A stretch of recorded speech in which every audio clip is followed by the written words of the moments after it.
Have you ever noticed that no matter how much you focus on your diet, supplements, treatments, we might still feel a little stuck? Have you ever Mhm. noticed that? Has that ever happened with you? What if unexpressed emotions could be contributing or keeping you from the health that you want?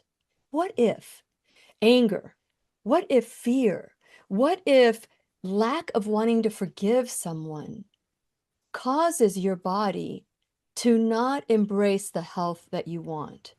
Many of us are taught, stay strong, have the upper lip, don't cry, big boys don't cry, or boys don't cry. But what your body won't forget, your mind tries to suppress. So even if your mind tries to suppress something, your body and your mind want to be in alignment.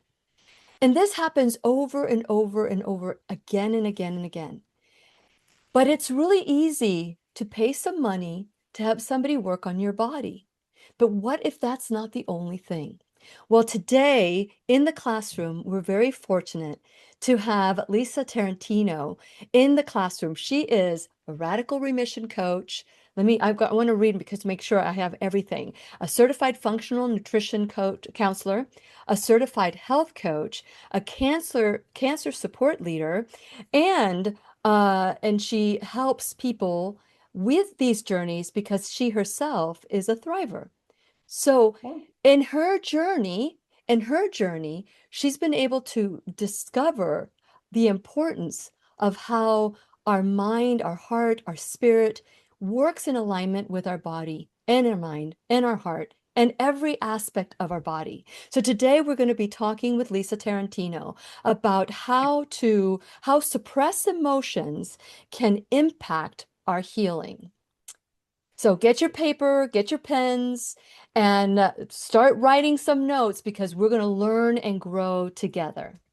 and when you need a friend, you can count on me. I'll be right here,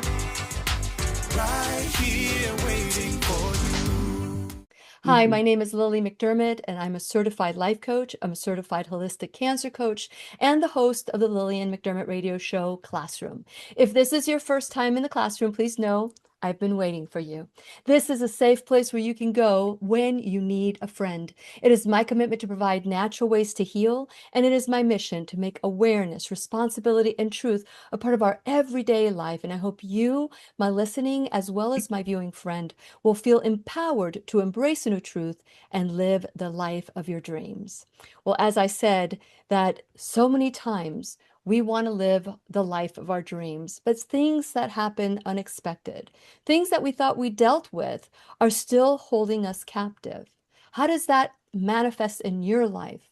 I know how it has manifested in my life, and we're very fortunate today that Lisa Tarantino is going to be with us to discuss how it has affected her life. And since it is our sole purpose in life to give and receive love and knowledge, I am grateful that Lisa Tarantino is here to do just that. Welcome to the classroom.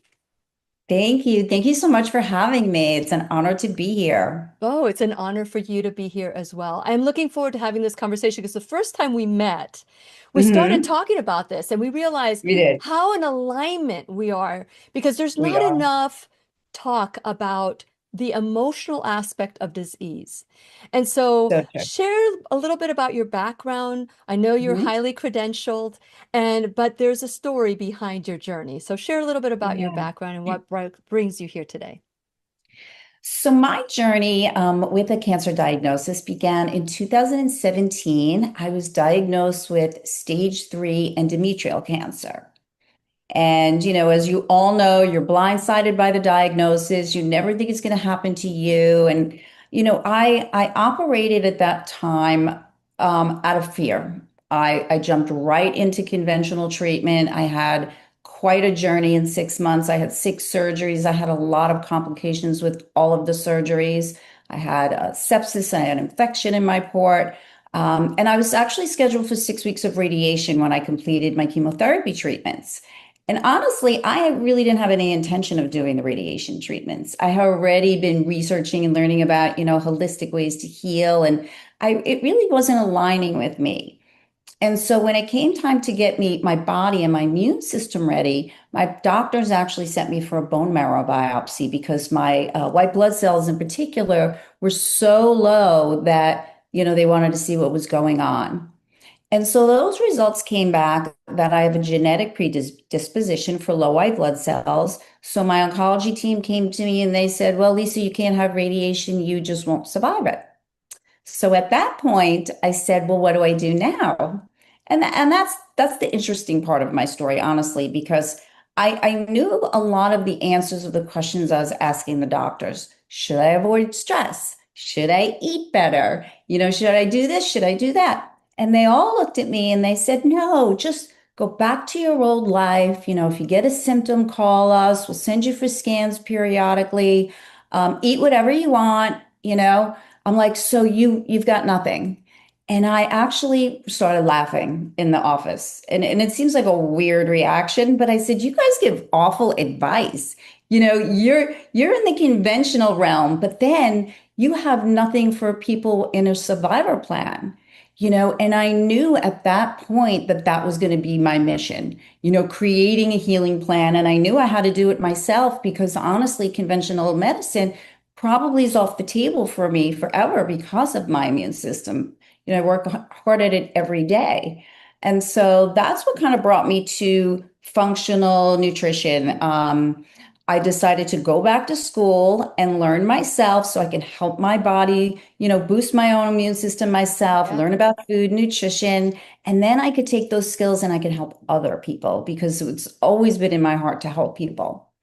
And through that journey, I also researched radical remission. I was very enthralled with the two books, Radical Remission, Radical Hope, took the workshop and became a radical remission coach as well. So now I'm very blessed to be serving a lot of cancer patients. And one of the very first things I did, Lillian, is I started a cancer support group in my local church. Hmm. So I've been leading that group for 8 years. So every Wow. Tuesday night, I'll be there tonight. It's my biggest joy. I love being there, supporting people. I go there early and pray with everybody that needs it. I pray over the room. Yeah. So that's kind of what brings me here today. And I have to say that, a cancer diagnosis can be very, very daunting, but it can also be filled with a lot of blessings along the way. Well, one of the blessings was your condition, your predisposition, where you could Yes, no longer try this so kind true. of, even though your body was saying, this is not in alignment with what I Yeah. want, but this was the only thing that they were offering me. Hmm. And not only that, that's the only thing that your insurance will pay for. So you're being Yes. controlled not only by the allopathic offers, but also by your insurance who says, well, Yeah. if you don't do what I say, we're not going to pay. But what Hmm. people don't realize is the amount of money that is out of pocket expenditures that your insurance doesn't pay for probably equates to a round of treatments, that if you were to do something natural. If you were to decide to do something like that, the out-of-pocket expense might be the same as the out-of-pocket expense. But we're still manipulated and controlled without realizing that there are other options that are out there. Yeah. So what a blessing that you were created with some form of that mutation where Right. your white blood cells did not produce. What a blessing. Mhm. Yeah, absolutely. I mean, it certainly was upsetting at the time because, it was just everything was so overwhelming. But yeah, it's definitely been a blessing. My entire life has changed. And my life is so rewarding now because I get to really sit with people and walk them through their healing journey and help them create a healing path. And it's unbelievable. How many wonderful people that I've been able to help and that have blessed me in more ways that you could Yeah. ever imagine. Yeah, yeah, you can never outgive the generosity Yeah, of God. And so it's just absolutely. it's just wonderful to hear that you could have looked at this whole experience as a curse, but you choose Yeah, to look at it as a blessing because look at it, it gave your purpose. It brought your purpose. Not it that did. any of us want to go through what you went Right. through, but to have that blessing at the end, to know that this is something how you're going to bless others. is just such a, that's where we need to be focused on. We need to focus on what is the blessing here? What is the blessing? So going back at your introduction, you said you had stage 3 endometrial cancer. For everybody Correct. who is listening and watching today, who might be facing, a fear that this is something that could happen, maybe it happened to their mother, or can you kind of help with some of the myths about endometrial cancer? And also, did you have any symptoms that you Mhm. suppressed or that you just ignored or that you didn't realize were actual symptoms? So I'll tell you the truth. When I looked back after my diagnosis, there were definitely red flags along the way. I was Yeah. very fatigued for the year before. I was lost of energy. I was getting sick a lot, so I knew my immune system was struggling. Mhm. So went to the gynecologist office, and he said to me, "Lisa, this is probably just a fluke. This is never going to happen again. You don't have any genetics components in your family. You're thin, you're active, you don't have any other symptoms." And there was just something really gnawing at me. And I said, "You know what?" I said, I really want you to check further." So he did a biopsy, and he said, "I'm going to call you in a few days and tell you everything's fine. I'll never forget that." A few days later, he called me and he said, "Mrs. Tarantino, I'm really sorry you have endometrial cancer." And he's like, "I really didn't think you did." He's like, "I'm really sorry, come in and we'll talk about, next steps, that type of thing." So yeah, Yeah, but yeah, going from being exhausted to endometrial cancer, what was the symptom that you said you were spotting, right? I just one, when I say one drop trace of blood, one, that was it. One time. It was like, thank God for that trace of blood, because by the time I got through the process and really got the proper diagnosis, it was already at stage 3C. Wow. So yeah, so that was, and that's, part of like listening to your body. And it's, Hmm. we'll talk about radical remission later, but empowering yourself and saying, "No, I want you to check this further." And I think especially with women, many times they go to the doctor and the doctor's like, "No, it's in your head, you're fine." Hmm. And you've got to push. And I got to tell people, if you're not happy with the way the doctor is treating you or not treating you, go see another doctor. Yeah. Go get another opinion. Just keep getting them until those questions get answered. It's so important. Or if a doctor says to you, there's nothing we can do, what we need to Yes, hear is there's nothing he or she can do. Not absolutely. so, what do you, so at that moment, you say, at the beginning, you said, you were a bit fear driven, Yeah. in your life. And so did you ever fear getting cancer? Was that one of your fears? It really wasn't something that was in the forefront of my mind. My grandmother died before I was born at 48 from breast cancer. So like mammographies were always in my life from my late 30s. So if I figured in life if I ever gotten that, it really wasn't. But my husband was diagnosed with prostate cancer 25 years before me. So Mm. I was already kind of in the cancer realm. And back then we didn't have Facebook, we didn't have No. lots of the resources that we have now. And I remember studying, now it's called the blue zones, but I remember studying Japan, Okinawa in particular, because the men have a very low incidence of prostate cancer. Mhm. So my husband just had surgery, didn't have any other treatment, and I treated him with nutrition and diet and mindset, and he's been cancer free ever since. Wow. So that was even before you Yeah. became a coach.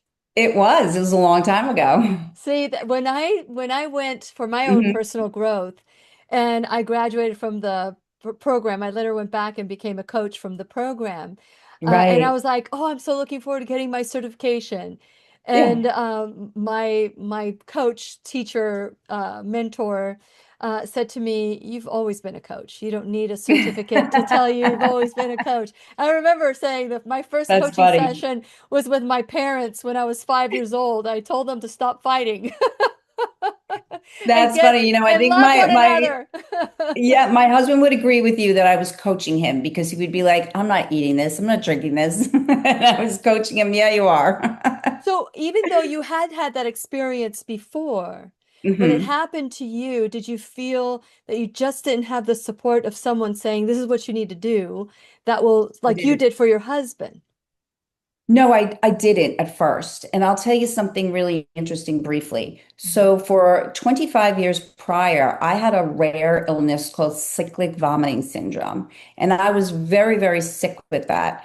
And the second that I got the 3C diagnosis, all of these I call them my tools in my toolbox.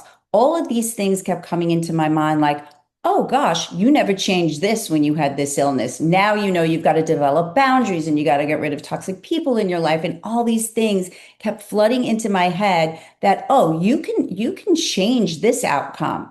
You suffered so long with the other illness, you're not going to do that now. You're going to learn and grow and heal, you know?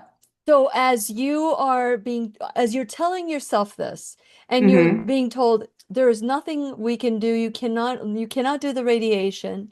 Yep. Um, Now this is a gift right here. This Yep. this is where the gift really truly It is. just manifests into this beautiful, maybe at the time it wasn't, but what it Yep. is today, it's a beautiful gift today. So what was your first step? Because if you're giving your husband all this nutritional Hmm. supplementation and all this, what did you do for yourself? Because we are great caregivers, but not Yeah. necessarily taking care of ourselves is not a priority as That's a mom. that is so true. So I did have some nutrition foundations that I actually incorporated right away, even during chemo.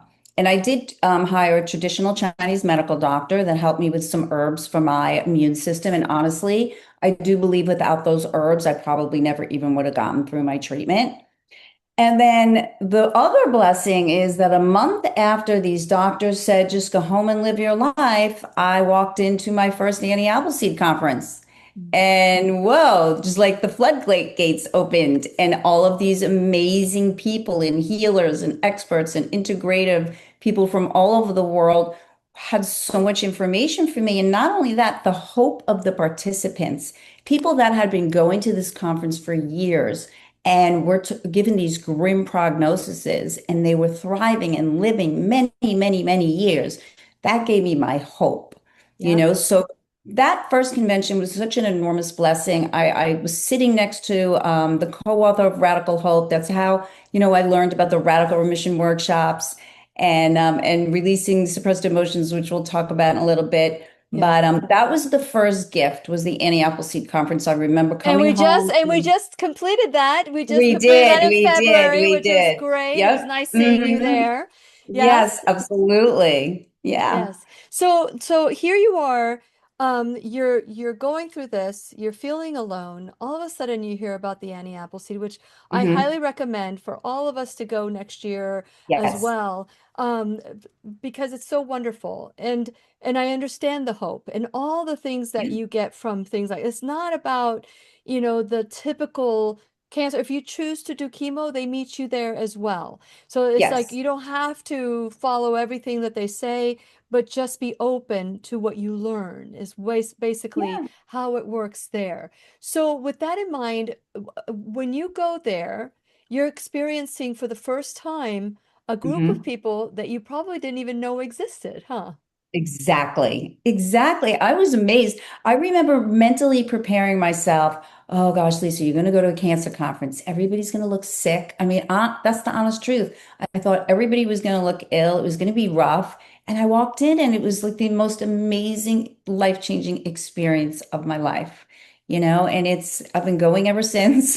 And I'm so blessed to be a part of the project myself now. So it's incredible. But I will tell you, And you have to because Julia won't let you forget it. So she's been in the classroom she too. won't. Yeah, Yep, she's yep. wonderful. She's a dear friend. She's such a Yes. dear friend. Yes. Yeah. So yeah, I recommend, people look out. I tell people you got to look outside the box. If you choose conventional treatment, that's certainly your journey. But there are things that you can do. There are things that are in your control. Cancer feels very out of control and overwhelming. But what you put in your body, what you put in your mind, what you do spiritually, those are things you do control. And so, you need to think about those things because don't you want to be part of your own healing? I truly believe that God designed our bodies to be able to heal themselves given the right Absolutely. conditions. So we need to figure out what those conditions are what terrain that you're dealing with, and we need to get it healthy. It's interesting because you did everything you could do for the body. You did Hmm. everything you could do for the body. And a lot Yep. of people that I work with, they're like, "Oh, but my cancer was hereditary," or Yeah. "My cancer was because of, this or because of that." But never, ever, ever have I ever had anybody come into a session with me, Hmm. a conference, a call, or whatever, saying, I know this is emotional. I know this was stress. Yeah. I know I didn't eat well. I know I didn't, not to blame myself, not to, Hmm. blame yourself, but to say, I had a part in this. And Yeah. how can I have a part in getting out of this, which is the great news, right? That's the great Yeah. news. So It what is. was It what is. was what was your first like, okay, I've done everything for the body. Now I need to look at my past traumas, spirit, Yeah. my mindset. So how did that happen for you? Well, it's interesting because right away, it was on the car ride home from getting my diagnosis. My husband was driving. He thought I was crazy. I was scrolling on Facebook. He's like, "Why are you on Facebook now? This is an odd time." I said, "I'm deleting the constant complainers, the gossipers, the toxic people, and even some family members." I Whoa. knew that I had to change immediately. I had to develop boundaries. I had to remove any toxicity from my life, especially emotionally. And I knew that many of my contributing factors to getting this cancer diagnosis were emotional. I knew it right away. I was taking inventory in my head. And then when I decided to become a certified functional nutrition coach, one of the reasons functional nutrition was so attractive to me is because we work to get to the root cause, right? Yes, yes. Work together. I work together with my clients to figure out what were their contributing factors so that we can resolve them. Because it's such a multifaceted disease. We really do have to approach it from every level. And the physical things are the easier things people start to do most. You might take herbs and supplements, you're going to change your diet, and you're going to Yep. exercise, right? But we Yes. don't often think about the emotional factors, which I have found through my practice is the most important thing.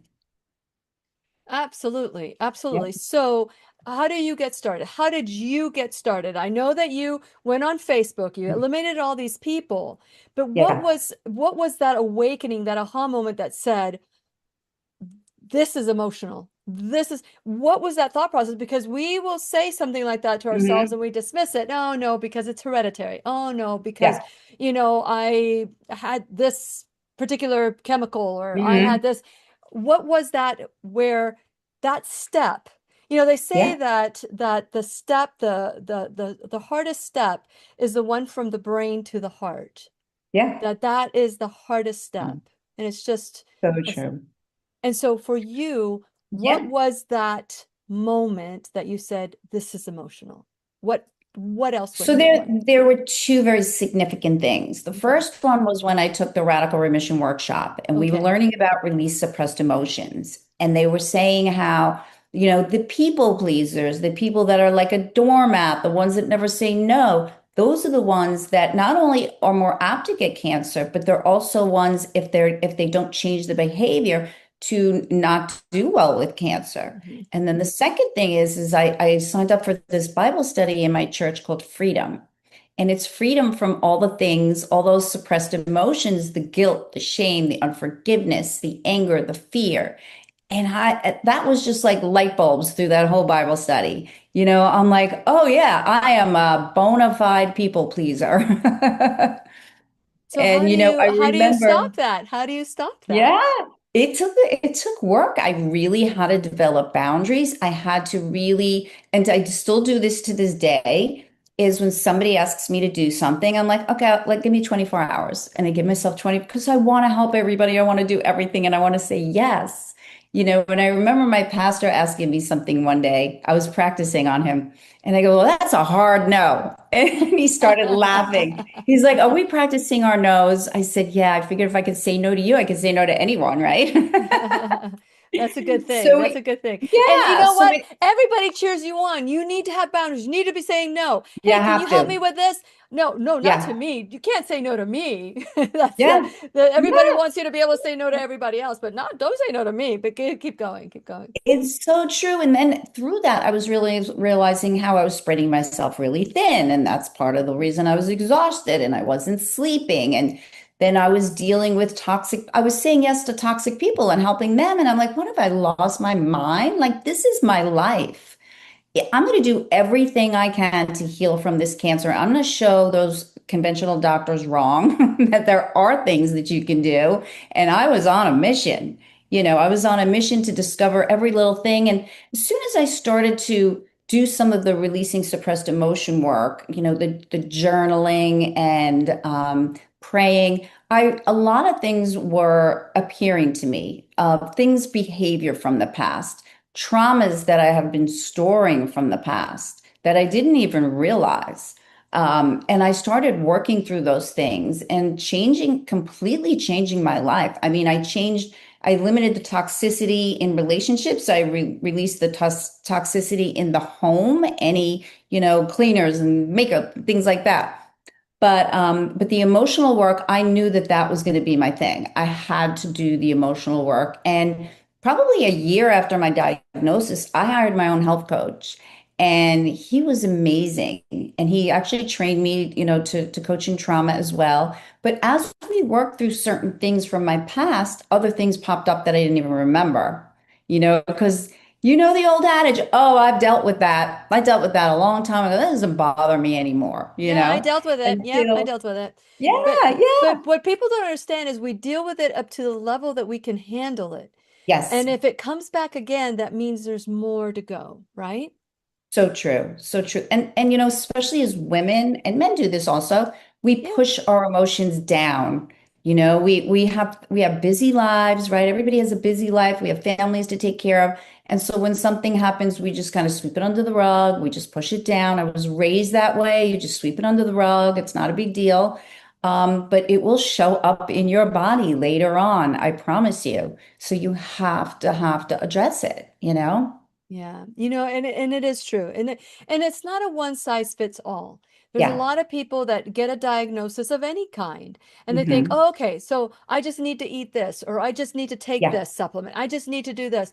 But very rarely is whatever is affecting me emotionally the same thing that affects you. So that Yes. means that you have to become a PI, a private Yeah. investigator which So is what true. I do too, and you become a private investigator to kind of dig in. But there Yeah. comes a time, because I remember I was in the process of coaching somebody that was talking about their cancer and Hmm. and was very, very, very precise, the way that she spoke, the way that she had it all under control.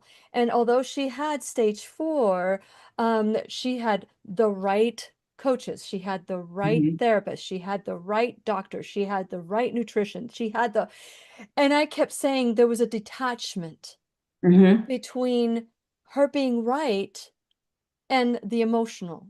And Yeah. and once I said, I think there's more that you need to do. There's more work Hmm. because there's a detachment because everything was right.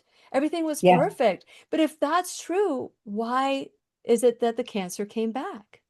Right? Those people are more difficult to coach, I find, because they Well, really don't think there's anything. And you're so right about investigating. It's like pieces to a puzzle that we're trying to put together as coaches, and trying to help them figure it out. Like, oh, did you think about this little piece of something that maybe happened when you were 8 years old? Yeah, yeah. Well, it was amazing because when I went through my personal growth, I went back and I remembered, Mhm. why some of the things, because I was told I was a perfectionist. And I didn't believe it because I didn't Same. do anything right, right? And she says precisely.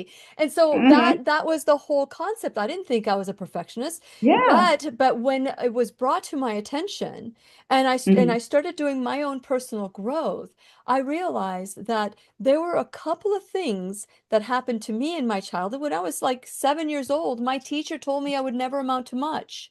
And Yeah. so I took that, and I call them contracts that we make with people Hmm. when we're children that we bring on with us, you know? And You that was carry one of that. the contracts that I carried with me, which was I would never amount to much. So it didn't matter what I did Yeah. and how successful I was. Yeah. It was no big deal. So how do you break through? Because this particular individual what got so upset with me, and all of a Oh, sudden the calm voice of being perfect came out in rage. yeah. Rage. And I said, and that's it. And that's Yeah. it. That's what you need to work on right there. Oh, she Absolutely. was Yeah. so upset with me that if she could have hung up the phone at that moment on me. But as a coach, it Yeah. wasn't my job to make her happy. It was my job to make her think about Yes. what else is out there that could have brought this on, not just Sure. You perfection. uncovered it like just like that, you No, know?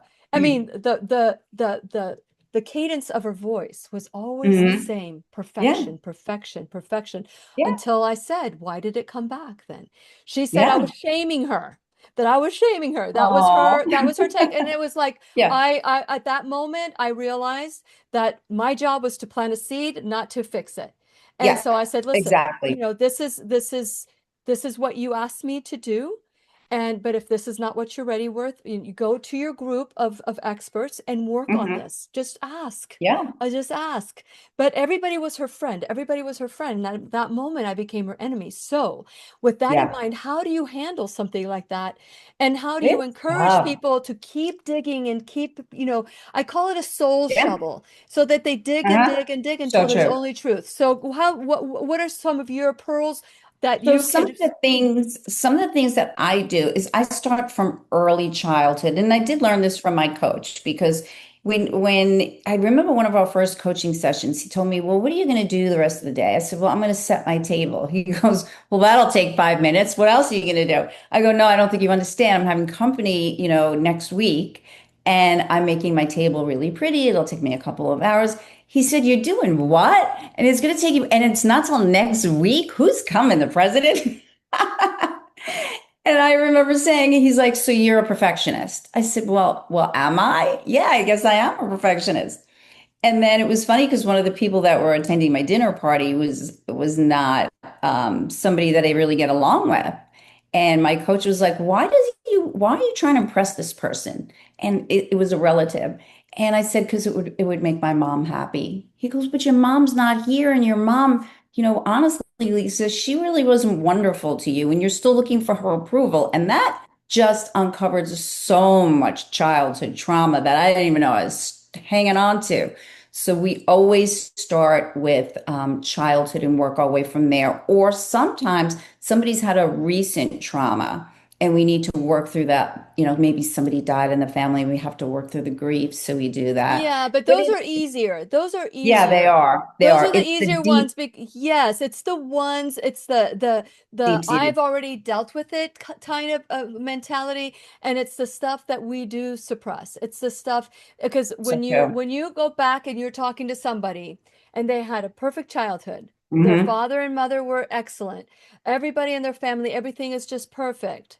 And you're digging in there and you're saying, okay, but there's got to be, tell me about this, and then you Yeah, find out like that they were molested by their father, exactly. and they don't even bring it up because it was Yeah, normal to them. So what are it some of was. those wake up calls Yeah. to all of us as we want to remain healthy? Because prevention is key. What are some, because Prevention is key. yes. Prevention is key. And I totally agree with you. And it's interesting because a lot of people are obviously very apprehensive People think they're going to relive their past trauma. And listen, you're going to talk about it because you have to talk about it to release it. You have to uncover it. You don't have to relive it completely. You just, you've got to get to the core of it. And it usually starts in childhood. And we're not even aware that people that we grow up with put these narratives in our head that really just show up in your entire life, And I know my mom put some really, really critical ones on me when I was young that, made me, I had no self-esteem for many, many years. I was very, very shy till my 20s because we were told, like, don't talk about the family. And I thought I grew up in a great family, and still I started doing the trauma coaching. I'm like, oh, my family was quite dysfunctional. But you know what? And Yeah. it's not to criticize the family. It is Hmm. to unravel that ball of yarn that Yeah, has now become cancer, that has now become exactly. fibromyalgia, that has now become Hmm. whatever. It's that just the unraveling, not to relive it, but Yeah, to maybe look for the beauty of it and it's find the so blessing in true. it. Find that So, and break the cycle for the generations to come, right? yes. I remember wanting to be a completely different mom with my son than my mom was with me for obvious reasons. But I remember after my cancer diagnosis, when I really started to work on this, sitting down with my son at lunch and saying, "Oh, when this happened in your life, I think I dropped the ball. I think I should have gotten you help for this." And I was just my son had gotten mugged. Mm. And I was so angry at the police officers for not finding the guys. And I was going there every day and just badgering them that I don't know if I ever really helped him in the way that I should have, Because it became Thank about goodness. you, right? It Yeah, became thank about goodness you. for, yeah, yeah. And I felt so guilty and so much shame about that because Yeah. thank goodness he decided to just like be obsessed with working out, and he could have gone a completely different road, So we talked about that and any other things, because it goes through generations and generations. And I think going back to the childhood is so important. Yeah. And people are apprehensive, but I will tell you, 9.9 out of 10 times, once you start uncovering things, they're like, oh, it's like a light bulb. That makes a lot of sense. That's why I act like this. That's why I always pick bad relationships with men. This is Hmm. why I did this. This is Yep. why that job didn't work out. So it's healing in so many ways. And most people initially come to me for nutrition support. And I always start off with mindset questions because I tell them, and they're like, but let's work on nutrition first. I go, okay, that's the easy part, honestly.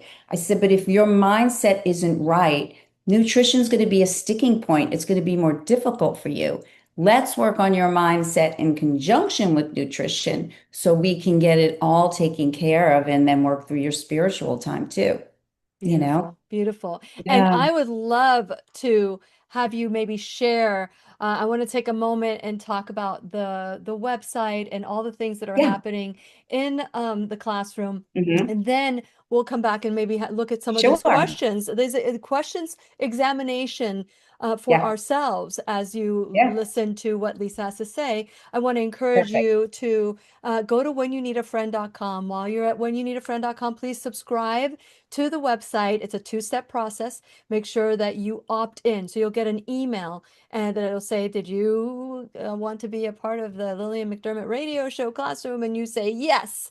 And so go in there. And then once you do that, you will get a weekly blog. You'll be told what to do or who's going to be in the classroom. And then you can click on Lisa's name and it'll take you right to her website. So just make sure that you share this class with everybody that you know, because who don't you know that hasn't dealt with some form of cancer, whether it's with a friend, a sibling, a parent, we all are affected by cancer. So I want to encourage you to share this information because not a lot of people are not just not willing to do it, but unaware that emotional trauma leads to disease if you do not deal with it. And we're going to be talking about how we can deal with these things. Yes, you can write it down, but what else can we do? So we're going to have Lisa ask us some questions so that we can do our own Yeah. examination of conscious. We are in choice. We're always in choice. And so I want to encourage you to help the classroom grow by, not only subscribing to the website, but liking me on all social media. Like and follow me on BitChute as well. You can go to my Shop Now bag. These are all Lily approved products from head to toe. These are products that I love to use, and check them out. And that's a way that you can help the classroom grow as well. And last but not least, you can become an enrolled student in the classroom, whether it's $1 or $1,000 a month, a one-time donation, whatever the case might be, of your time, your talent, your treasure. All of it is welcomed in the classroom. Today, we are talking to Lisa Tarantino. As I mentioned before, she has a lot of hats. She is or let me see, I've got it here, radical remission coach, certified functional nutrition coach. She's a certified health coach, cancer support leader. She's a patient advocate and a thriver herself. And so I want to encourage you to go to the website. If you go to my website and in this week's blog, just click on her name. It'll take you straight to her website, which is TarantinoCoachingWellnessLLC.com. So, Lisa, is there anything going on? Do you have any courses or anything that people can join you if they wanted to? So I do one-on-one coaching where I walk hand in hand with people to help them create a healing plan nutritionally, emotionally, and spiritually.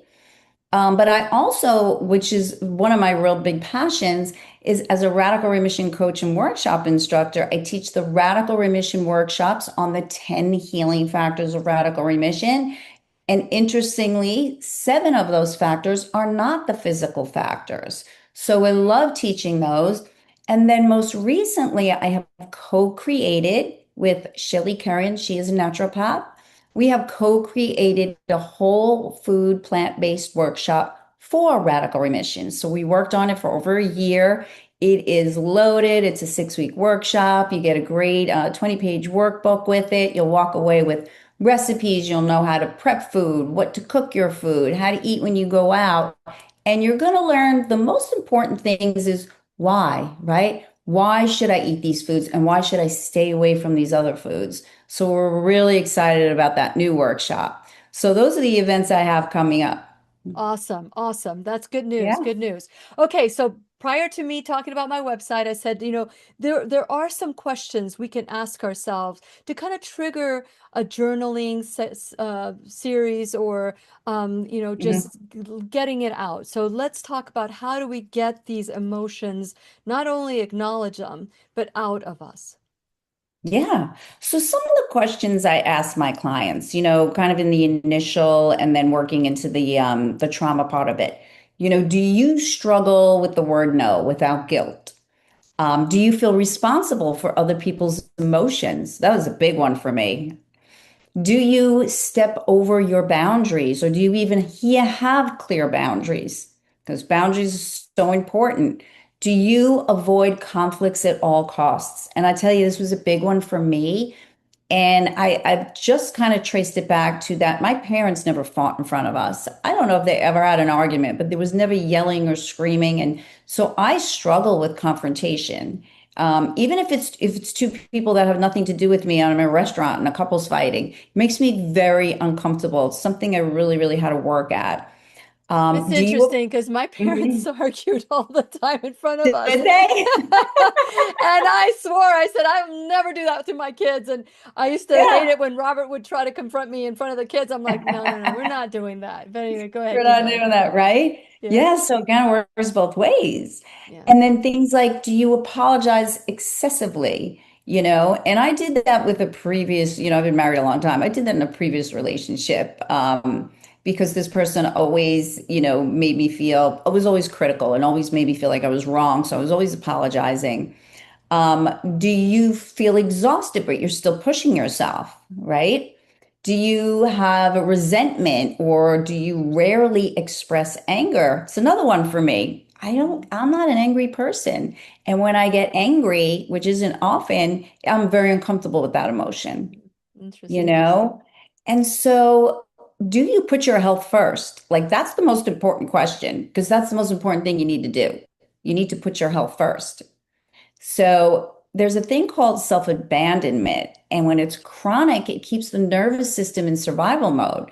And survival mode suppresses your immune function. And healing requires safety. So one of the very first things I do with my clients is I make them feel that it's a safe, confidential place for them to share, and we build up this relationship so that they feel comfortable sharing this because these are deep emotional things that we're talking about. Mhm. Absolutely. Absolutely. Well, that's really great. What about Yeah. anger? So, Yeah. there are people, like you said, I am uncomfortable with anger and I'm Hmm. uncomfortable with that. But how do you acknowledge the anger? How do you release the anger? Because we know that there are certain cancers that Yes. emotion will store in that particular, like colorectal cancer, Yeah. stomach cancer, brain cancer. All these different have like Yeah. an emotional attachment to that particular condition. So how do I you get do. people to say, like, get the anger out of you, but how do you get the anger other than beating up Well, first, a yeah. pillow?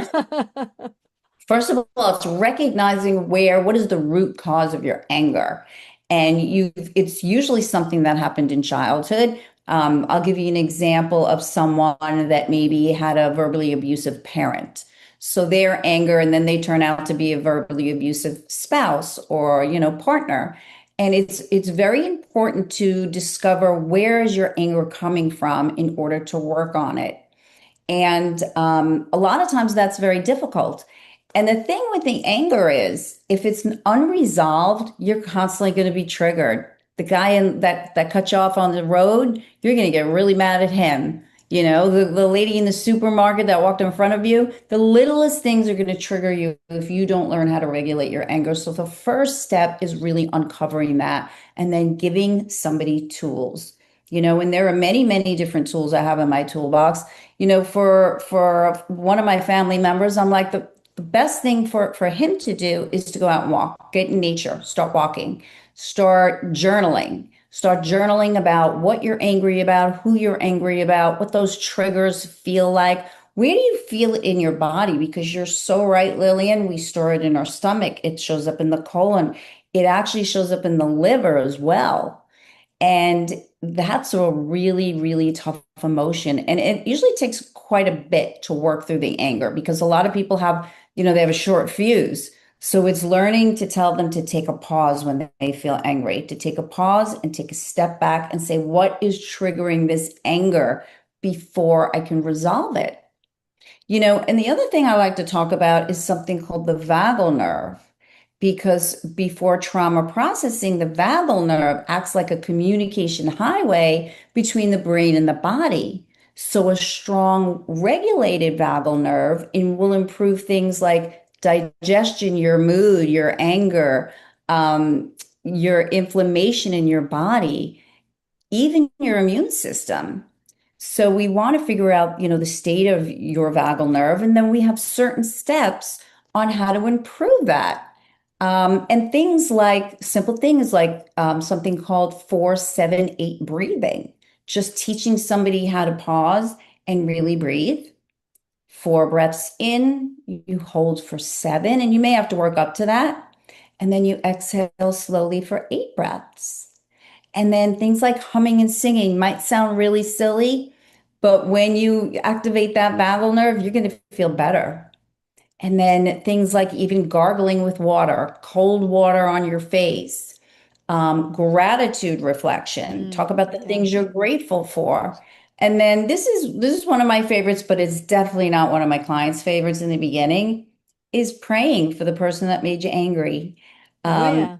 and forgiving them. And Yeah. and it's tough because it all depends on what the situation was, some are more serious than others.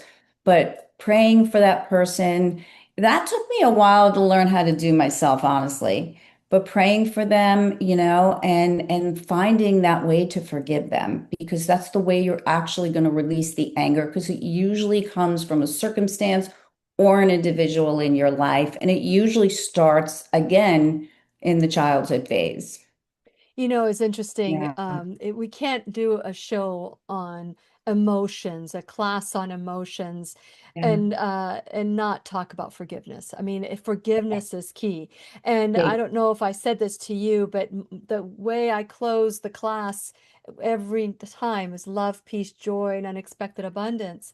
Those are the four things I wished on someone that it was very hard for me to deal with. It was someone that hurt me, and that later would become the way I would wish people love, peace, joy, and unexpected I abundance. love Because that. at first it was like, oh, I wish them, because I needed to set myself free. I wasn't Yeah. condoning the behavior, and I think that many people believe that when we forgive somebody, that Hmm. we are somehow condoning the behavior, and Yes. that it's letting them off easy. And I always know the state of mind of the person when I say, let's talk about forgiving this person. And they say, Yeah. oh, I'm not ready. I'm not ready. I'm Yeah. not ready to forgive them.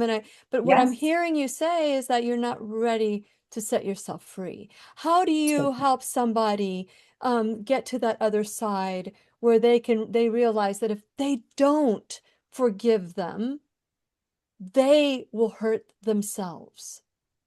yeah, absolutely. And I'm actually going to use my husband as an example because he's Italian. He's from New York. They can hold a grudge for a Yeah. long time, Lillian. My husband's whole family has an expression when, they had a discord in the family, like, oh, that person's dead to me. I'm like, come on, that's just so silly. Yeah, And so my husband dramatic. actually has liver disease. And I'm like, look, this is the time where we need to talk about the anger and the resentment, and much of it was from childhood. I'm like, you got to learn to release that. And it took a lot. And my husband's not really a journaler, but I had him, one of the other things that many, many people know about is writing a letter Mhm. and burning it and just going back and revisiting it and learning how to suppress those emotions because it's so silly. When you think about it, you're holding a grudge for 30, 40 years. It's time to let it go. Another example, I had a business where I lost a lot of money 2 years before my diagnosis. Definitely one of my contributing factors. Devastated. So I really worked hard because I was in business with my best friend. So I worked very, very hard on forgiving her. And I knew that I accomplished it when I ran into her in church. And I said to my husband, she's here. He's like, you're not going over to say hello, are you? Because again, he's the grudge holder. I said, no, I am. And then when I went over and I said hello and I came back, he's like, but why did you do that? I go, because I really wanted to see if I forgave her. And they did. And it was such a big relief. And I was so proud of myself Yeah. because that was something that was a big, big thing that was blocking my healing. And I knew it was. And I want to tell people out there, you can be doing all the protocols and the conventional medicine and holistic and nutrition Yep. and taking all the supplements in the world. You have to work on these suppressed emotions. It really is such an important part of your healing. You know, I Yeah. wish everybody would get that. I wish Yeah. everybody would get that, Same. because the person who hurt you is no longer hurting you. Yeah. They're living rent free in your head, and Hmm. you are contributing to the extra pain. And so I know that that's really hard. And if you find yourself, and all of you who are listening later on, whether it's today or in the future or 10 years from now, and then you're listening to this and you're like, I'm not ready to forgive. What you're Hmm. actually saying is that you're not ready to heal. Exactly. It boggles me. Yeah. And so my journey with that, when I was doing the love piece, every time I would think of this person who hurt me, I would wish them love, peace, joy, and unexpected Yeah. abundance. And it took 3 years. After Yeah. 3 years, I was able to not only I was able to go to an event that I knew this person was going to be at. They tried to avoid me, but I honed in Oh, on them like a missile. And I went up to them and I hugged them and I told them good that I for loved them. you. But do I trust the person? No, because No, of course not. you don't have to let them back in your No. life, but Oh, you can say they don't own you anymore. They don't reside in you anymore. And exactly. They don't and affect you. that's right. And so if you were to, because we're getting close here to the end, I can't believe this has been so fast. Oh my gosh.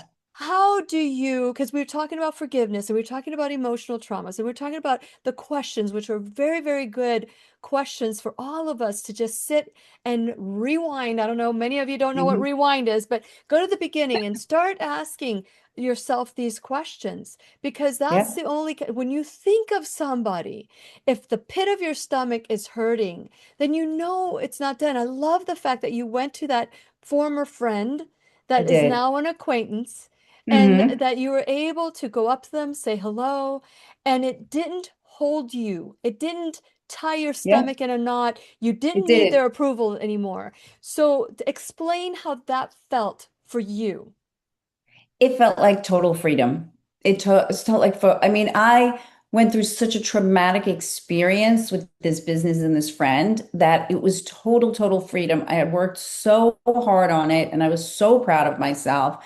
And I'm like, okay, and I remember going home making a list. Okay, who's next? Who else do I need to Next, forgive? check. Yeah. Yeah. Who's the Yeah, next because person I need to forgive? She was like the big one, but who yeah. else do I need to forgive?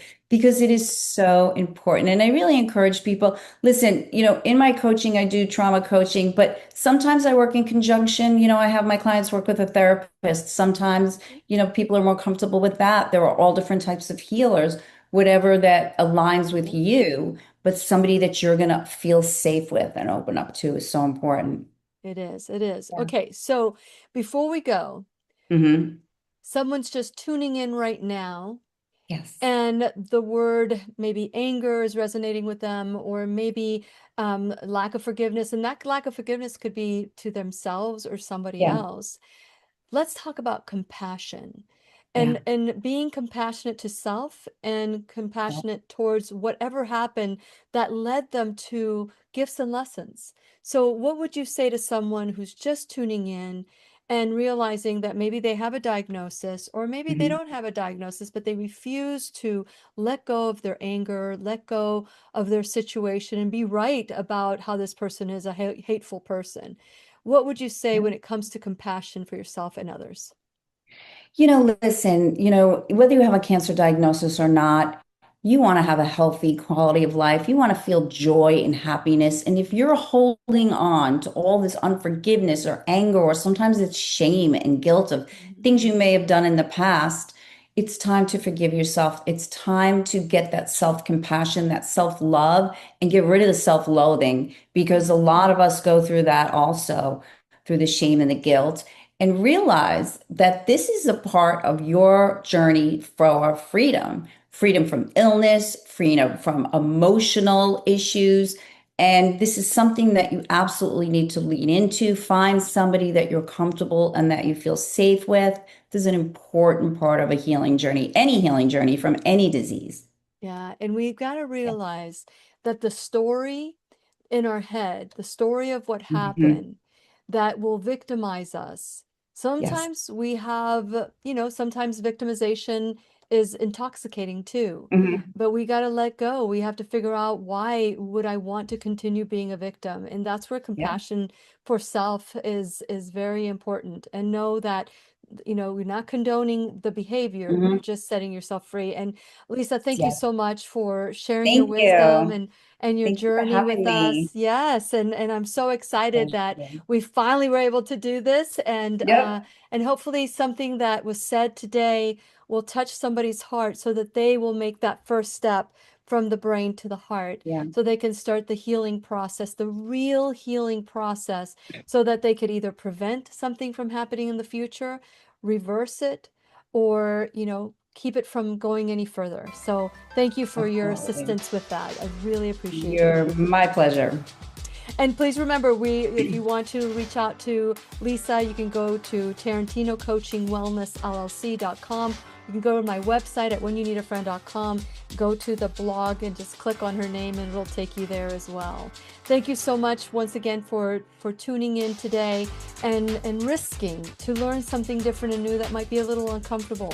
And just remember that we'll be right here waiting for you worldwide at whenyouneedafriend.com. This is Lily McDermott and Lisa Tarantino wishing you love, peace, joy, and unexpected abundance. Make it the best day Ever. Ever. Good job. Good job. The opinions and advice expressed on the Lillian McDermott radio show are intended for the individual callers and guests on the program and are presented to our wider audience solely for general educational purposes. Please act responsibly and consult personally with your own medical, psychological, or nutritional expert before taking any steps to improve your life.